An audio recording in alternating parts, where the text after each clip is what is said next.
Ratanpur union BNP ও তার সকল অঙ্গ সংগঠনের উদ্যোগে আজকের আমাদের জাতীয়তাবাদী দলের সদস্য সংগ্রহের কার্যক্রম আমরা রতনপুর ইউনিয়ন থেকে আমরা শুরু করছি।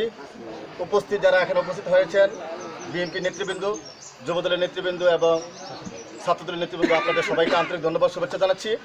এবং নবীনগর উপজেলার বিভিন্ন ইউনিয়ন থেকে বিএনপি সভাপতি, সাধারণ সম্পাদক, বড়াল ইউনিয়ন বিএনপি সাধারণ সম্পাদক সভাপতি শাহপরান, সলিমগঞ্জ ইউনিয়ন বিএনপি সাধারণ সম্পাদক জালাল, বীরগাঁও ইউনিয়ন বিএনপি সাধারণ সম্পাদক ফালু এবং কৃষক দলের সভাপতি হোসেন আহমদ সহ যুবদল নেতা মোহাম্মদ ইনুস, যুবদল নেতা ইদ্রিস, থানা বিএনপির ক্রীড়া সম্পাদক সোহেল এবং সাবেক ছাত্রদলের সভাপতি মুফাজুল হোসেন বাবুল এবং পৌর বিএনপি সহ সাংগঠনিক সম্পাদক নূর মোহাম্মদ, বড়াল ইউনিয়ন যুবদলের সভাপতি রাসেল সহ অনেক নেতৃবৃন্দ আমাদের মাঝে উপস্থিত রয়েছেন।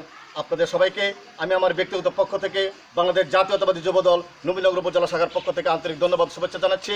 আগামী দিনে দেশনেত্রী বেগম খালেদা জিয়া যে আন্দোলন সংগ্রামে ডাক দেবে, সেই আন্দোলন সংগ্রামে আমরা ঝাঁপিয়ে পড়ে বর্তমান যে সরকার, অবৈধ সরকারকে আমরা উৎখাত করে জাতীয়তাবাদী শক্তিকে আমরা সারা বাংলাদেশে প্রতিষ্ঠিত করব। তার পাশাপাশি নবীনগর আমরা ইনশাআল্লাহ জাতীয়তাবাদী শক্তিকে যেন আমরা প্রতিষ্ঠিত করতে পারি, সেই আশাবাদ ব্যক্ত করে সবাইকে ধন্যবাদ জানিয়ে আমি আমার বক্তব্য শেষ করবে। জালাল ভাই উনি দলের জন্য দীর্ঘদিন যাবৎ জাতীয়তাবাদী শক্তির জন্য জিয়া পরিষদ থেকে ঢাকা দেশনেত্রী বেগম খালেদা জিয়ার বই উন্মোচন থেকে আমাদের জাতীয়তাবাদী শক্তির জন্য অনেক কাজ করে আসছে। জেলা বিএনপি সদস্য হয়েছে, উনি আপনাদের এলাকার কিছু সন্তান, উনা দলের জন্য কাজ করতেছে, আমরা ওনার পাশে আছি। আপনারা আপনাদের এই গ্রামের এলাকা যারা আছে আপনারা পাশে থেকে সহযোগিতা করবেন, সেই আশাবাদ ব্যক্ত করে এখানে আমার থানা বিএনপি নেতা আজাদ ভাই সহ জসিম ভাই সহ অনেক নেতৃবৃন্দ উপস্থিত রয়েছেন।